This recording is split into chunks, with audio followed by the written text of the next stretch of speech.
Blowing 3 like a cornfield. Another music reference. Might be slightly obscure for some people.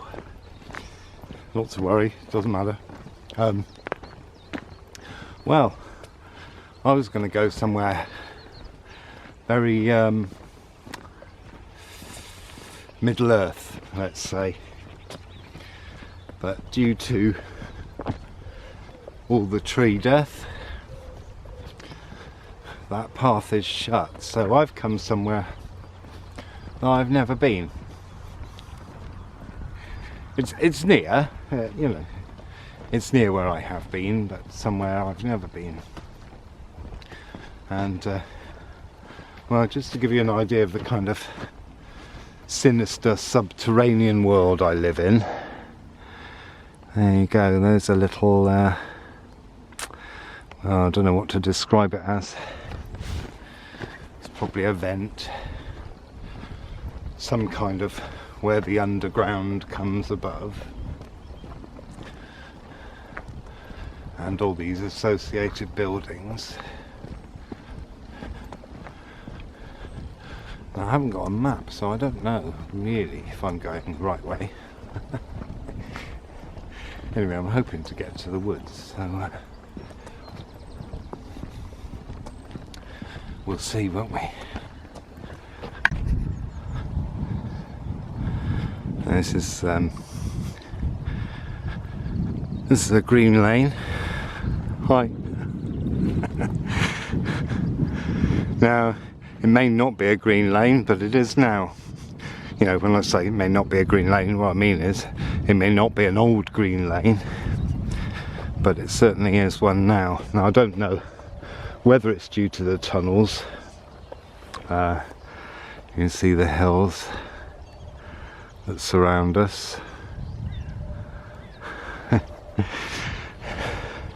It's really quite interesting that I go to work along ancient tracks, ancient roads, and quite, let's say, quite, what's the word, challenging to drive roads. Not your run-of-the-mill at all. And I go across a lot of hills and I get views for miles, you know, like this one here, and it's quite well, something I like. It's just reminded me. I'm just chatting to make up time before we get into the wood. I did a job once with someone, and the bloke we were working for, he said to my friend who was working with me, Mark, he's not run of the mill, is he?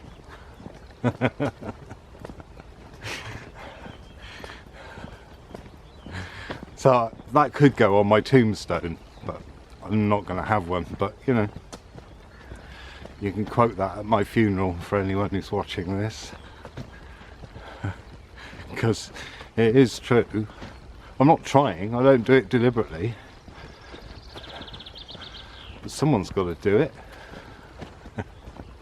and then others will follow. Okay, this is the road that I saw on the map, straight across. I have to remember my way back so I can retrace my steps, otherwise I could have a very long walk.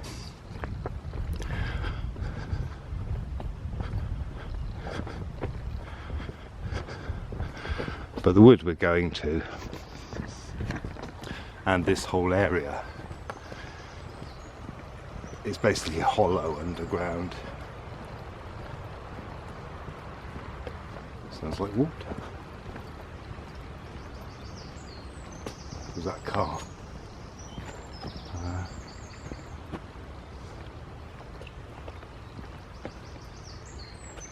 Should be a water on top of the hill. Oh. Okay. Don't know where I'm going now.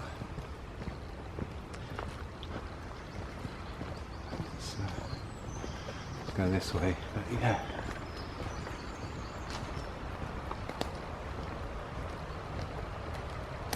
Ooh. Yeah, really do not know where I am.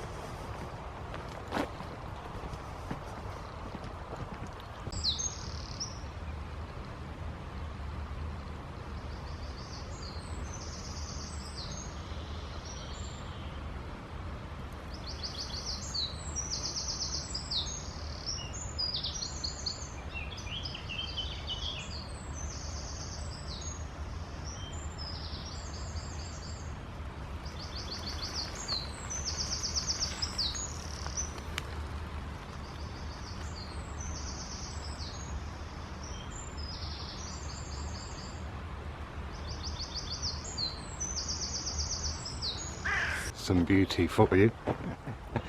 Well, I think. Yeah, here we go. Oh, I know where I am now.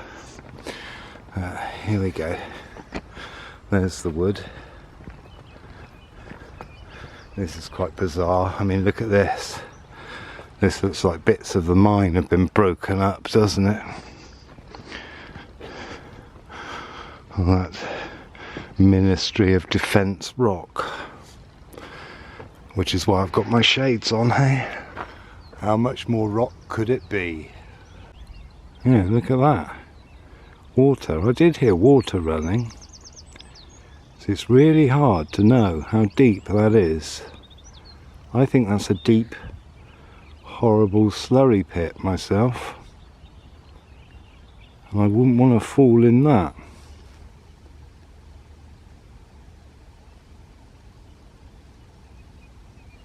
But I'm not going near it because of my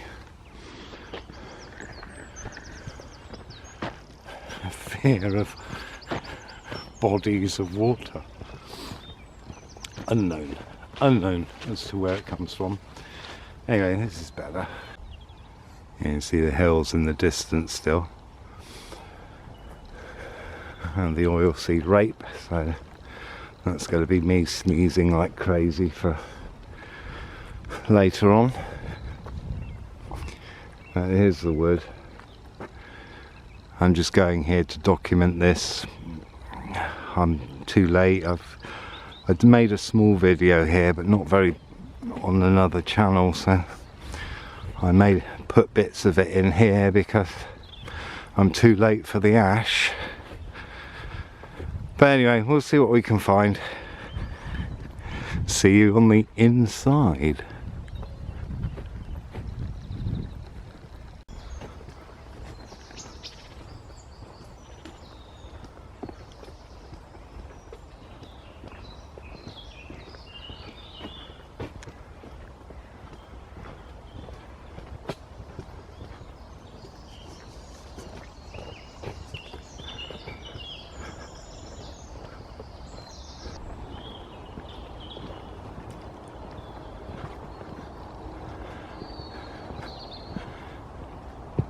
Well, it is a bit Middle-earthy because there are entrances to mines all through here. And that one's come down. I think it's an ash. I don't know. Yeah. Oh dear, it's quite bad. There's another one uprooted through there.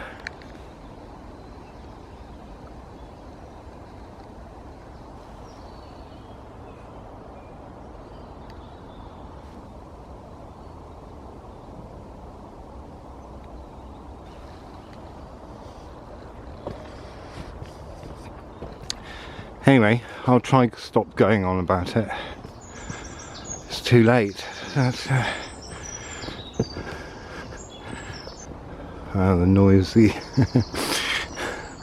noisy valley. There's two kind of major roads going through there. Main roads, not major. Plus there's a railway line, a river and a canal. It's like a really busy valley.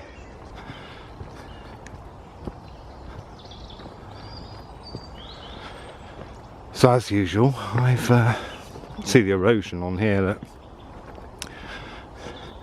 because it's on limestone, which is why they used to mine Bath stone from under here, as well as all the mines. So, you know, the earth can sink quite considerably because some of the mines aren't used anymore. Things collapse and fall, especially in limestone, because it gets eaten away by the acid rain.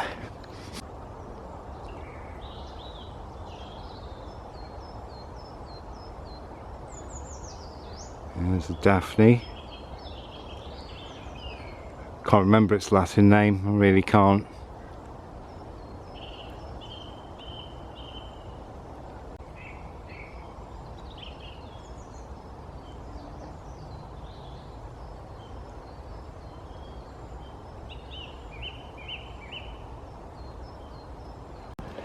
I must remember where I came in, because without that it really is a long walk. Now I know there is a bit of a wood that meets up with somewhere I saw that there was a footpath, and I was nearly going to go into a really complicated explanation that you don't really need to know. Wow.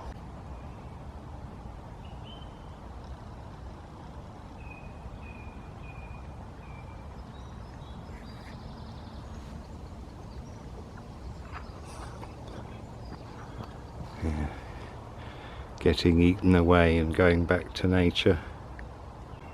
One of the lucky things about this wood is that there are beach in here. It is limestone, so you know, you have to go down far to hit limestone, and beach have got very shallow roots, so they do quite well. But looking through there, that's going to be empty very soon.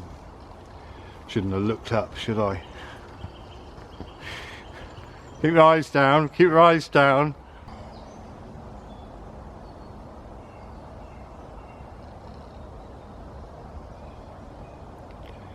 And here's another one that will grow to dominate this place. Another few hundred years, this is going to be filling this space. So, you know, it could be a bonus for future generations. I mean, this has brought up a lot of things for me, thinking about a lot of stuff, because it makes you realise just how easy it is to wipe out history. If it, you know, if the powers that be wanted to do that, all they would have to do is get the children when they're young, teach them something that they want them to believe,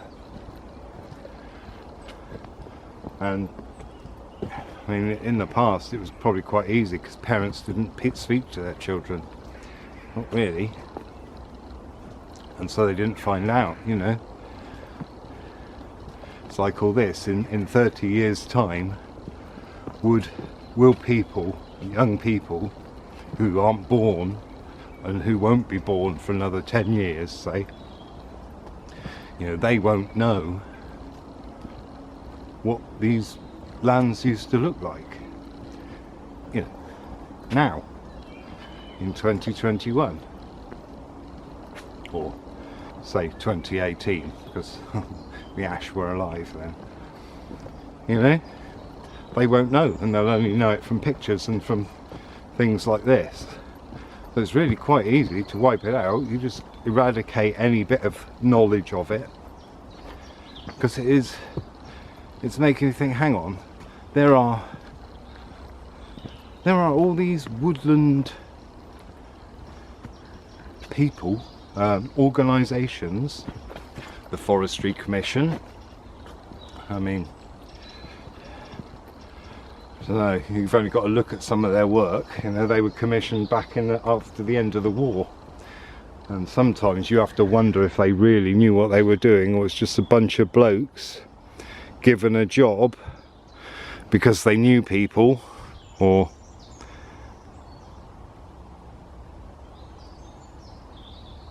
had information on people, and they got the job. You know, I don't know. I'm just saying that's what it kind of looks like to me after my experiences in my life. You know, there's the Woodland Trust, there's English Heritage, there's all kinds of people that have environmental bodies, all kinds of people. And this has been, they've known about this since 1992. It's almost like they just wanted it to happen.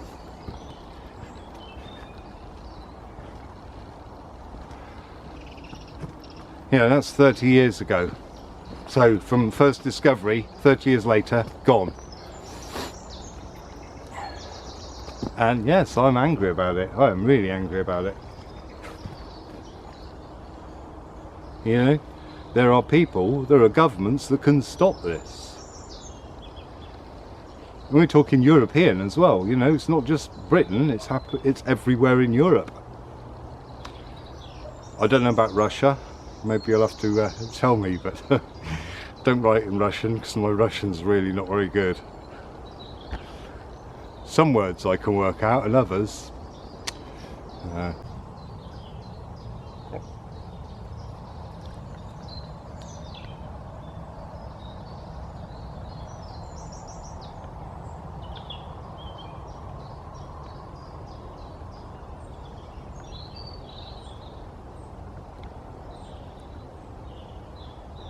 Now I think that was a great shot what you just saw, but from my point of view it was a bit wobbly, but I can't do anything about that because you want to see the position I was in to get that shot and do all the moving, because when you start off, or when I start off, I don't realise where the pan is going or where my, you know, or what's going to look good or where it catches the sun or any of that. And sometimes I have to sort of slightly overstretch, you know when you're at the point of your limit and then you have to just stretch a bit more and then hold it. So, you know, it's almost yogic videography. Oh, how's that? The other way is to create a thing that can be used for discrediting, and that's where the term conspiracy theorist is bandied about rather nicely. Pop that one in, you can discredit anything, you can discredit the truth that way, because some people aren't fooled, and that's the trouble, because where I grew up was in the middle of a whole load of stuff. But I've stopped because this is lovely, so I'm going to shut up and film this for you.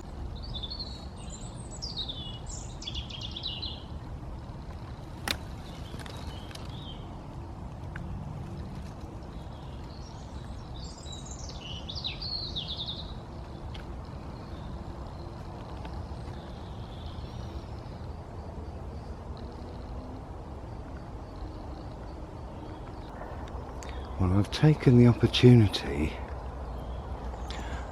to follow this animal track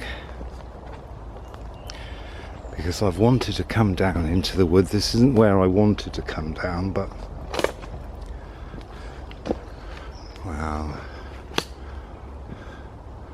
that looks like a lime through there.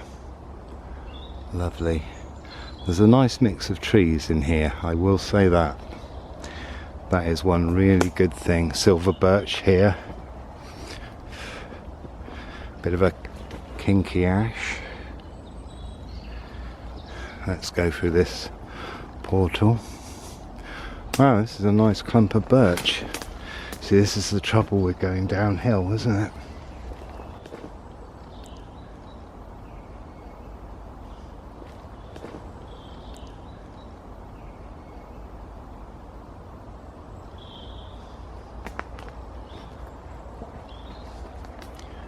I may cut out because the battery is flashing.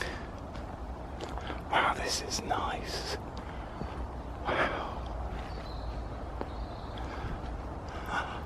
This is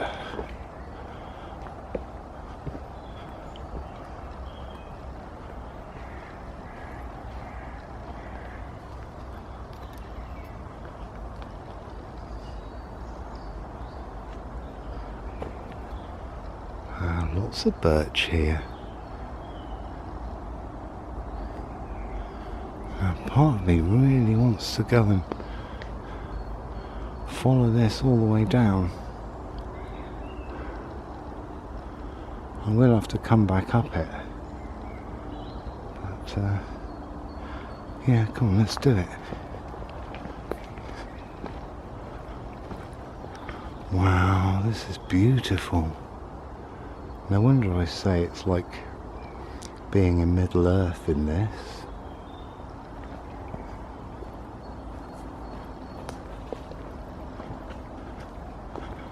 And this is obviously used by cyclists.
Okay.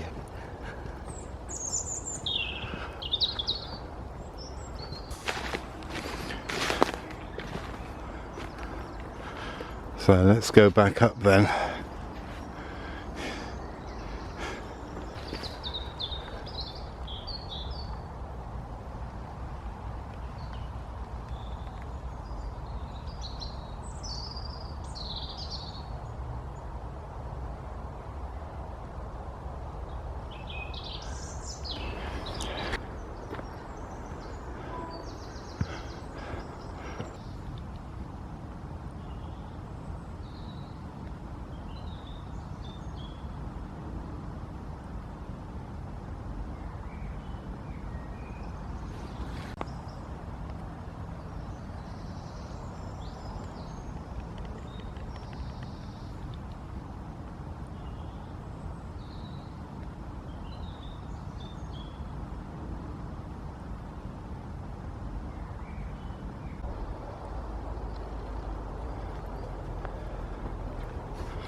Okay, so let's go up there now. Oh, isn't this beautiful?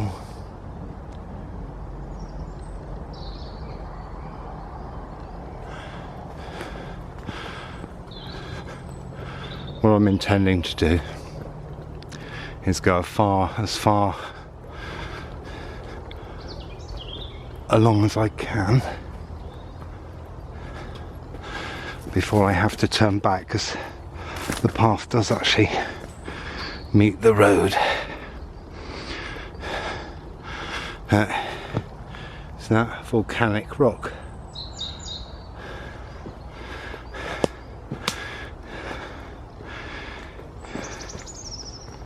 Sometimes Bath is too obvious a name for some people. They don't kind of realise that it's called Bath because of hot springs, and the hot springs, the water has to be heated up somehow, and it's heated up from underneath. There you go, look.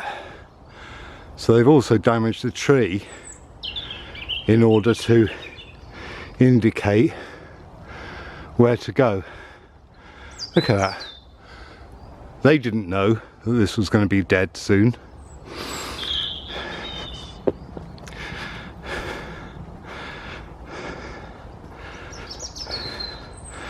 And I know it's not all cyclists. Okay, I know it's not all cyclists, so don't worry. I've been a victim of something that was blamed on a certain group of us, of which I was associated because of what I look like, and because I'm friendly and chat to everybody, which is quite weird, isn't it?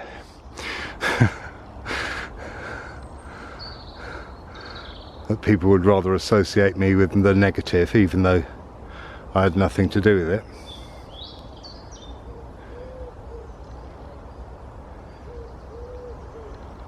Well, maybe I did, maybe my existence.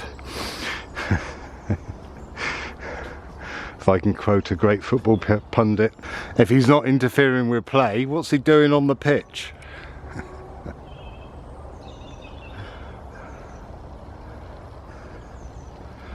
Alright, let's have a look over the wall.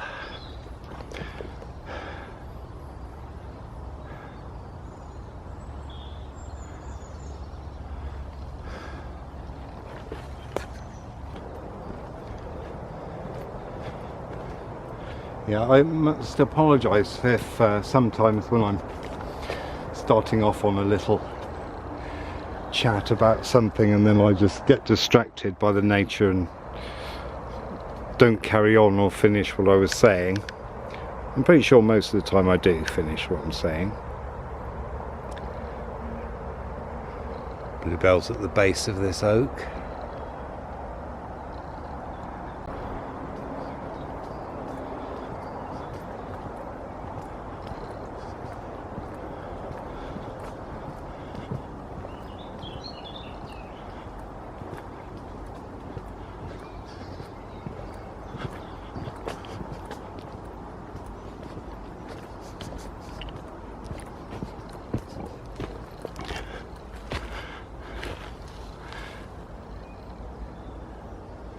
I saw the blue of bluebells.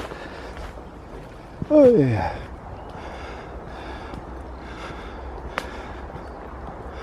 Wow.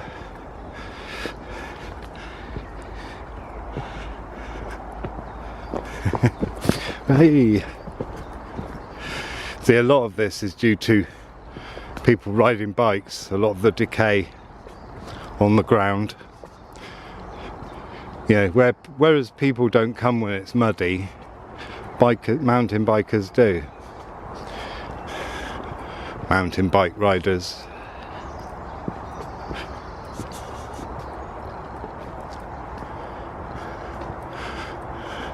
I think it'd be far more interesting if they were if it was sit up and beg bicycles through here.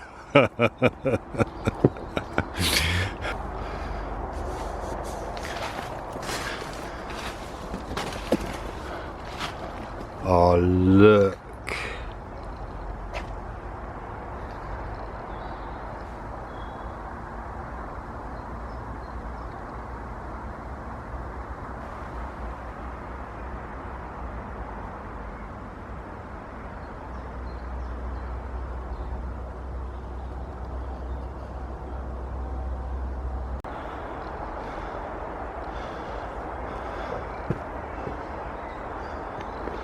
Well, that's funny, isn't it?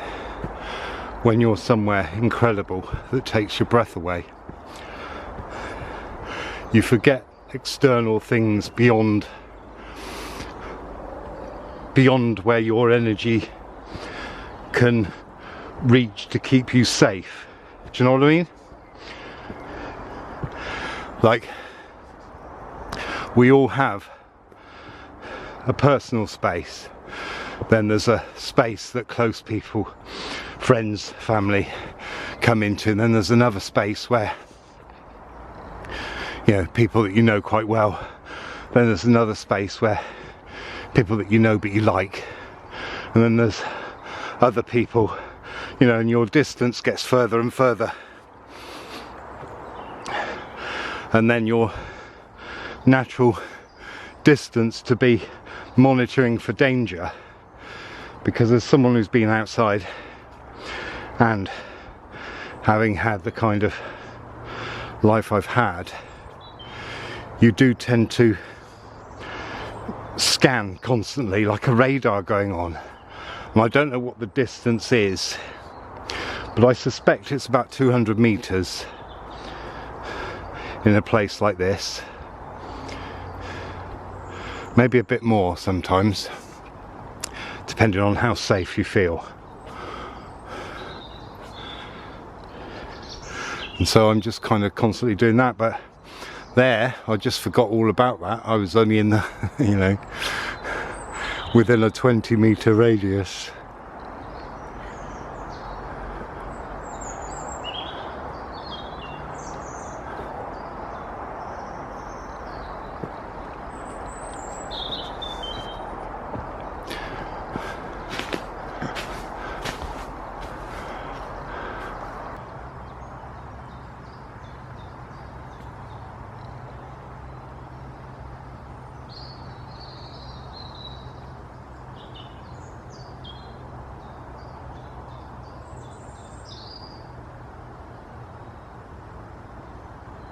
Well, I was so excited down there that my sunglasses steamed up.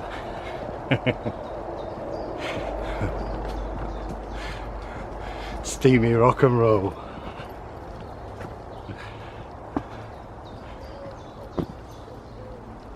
Oh, I think there's a silver poplar in there. I don't think I could get a good enough shot. I could just see a few leaves. Apologies for not... What's that now? It's the beach. Oh, is it gone? Or maybe it's not. Okay, it wasn't. There's a Scots pine there as well. I think it was a beach. Those mixed woodlands is what we want. If you see a woodland that's just full of one tree, it's done for profit. Mixed woodland is what you want, because that reduces disease, all the rest of it. Pests and disease reduces all them. It actually, you know, trees actually communicate with each other, you know. Look at all these roots. Which ones belong to which tree? Exactly. They're communicating via the communication network that is called mycelium, or mycelium, depending on how you say it, from the fungus, because there's a symbiotic relationship between trees, their roots, and fungus.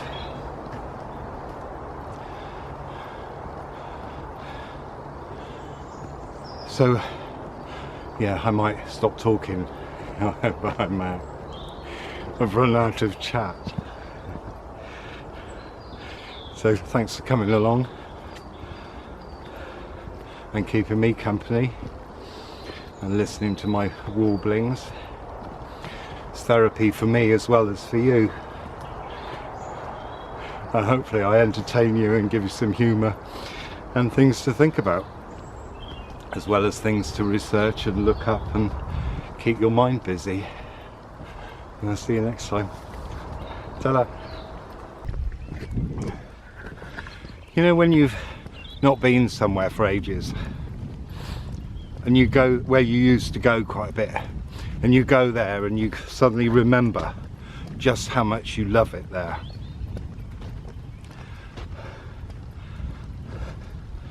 You know, I'm put off going to a lot of places because I very often go there out of hours, as it were. In other words, not when many people are about. Quite often I park when there's no one around. And so if I'm going to a place where I know regularly gets, you know, windows smashed and things stolen, it does put a bit of a damper on things, and does make me think of, it does make me go to other places, you know. So yeah, it's kind of weird. And the ideal scenario is you go lots of you in 2 cars and yeah. Like, for example, if you're just going somewhere like West Kennet, Long Barrow, then one of you can stay in the cars, have a cup of tea, and the other ones go, and then they come back, have a cup of tea while you go, you know? Do it that way. But, yeah, brilliant place. So many different species of tree there, it's like really ideal. You know, it's kind of, if I can go back to what I was saying, you know, having communities with everybody is one of the great things, you know. It's a nice balance. You have all kinds of age of people and you learn so much, you know. I mean, it reminds me, and I really not sure about saying this, but I'm going to, the best gig, well, up until Killing Joke October 2005, the best gig I ever went to was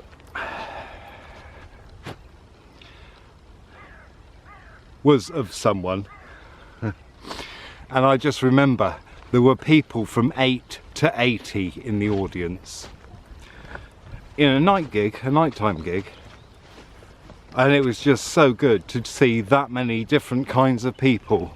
There was me with my hair and massive beard and you know, all my sort of look of not run of the mill. It was like punks and goths and all, you know, young people, old grandparents. Oh, it's just crazy. It was an amazing gig, you know. I'm sure you're going to be wondering, who did he see, who did he see? Well, it was Gary Glitter. So you can imagine, when I found out what he'd done, it was, did my head in a lot. So, you know, so thank God for Killing Joke.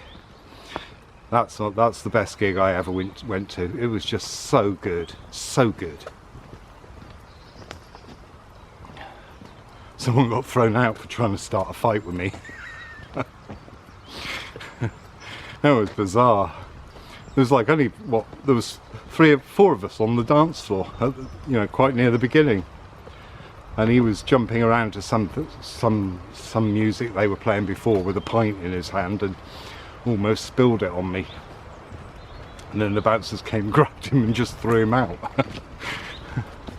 But yeah, that was a brilliant gig. The sound system was fantastic.